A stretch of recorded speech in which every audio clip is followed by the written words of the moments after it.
Les nommer 1. Verhoudings kom van al twee kante af. Of dit nou vriendin, vriende, familie is. Nou nie in my geval 'n ou nie, want ek het 'n man en ons verhouding is great. Maar ek praat van vriendskap en familie. So onthou, verhoudings kom van twee kante af. Nie net van jou kant af nie. Soos jy iemand kontak en jy sukkel om dat daai persoon jou terug antwoord. Of jy stuur 'n boodskap en jy wag daar en dan reply daai persoon. Volgende keer doen dieselfde. Of los dit uit.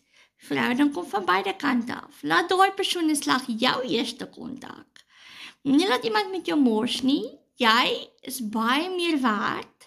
En God het jou geskape, jy is sy kind en jy is goud werd. So moenie laat iemand met jou mors nie. Lekker dag vir julle, bye!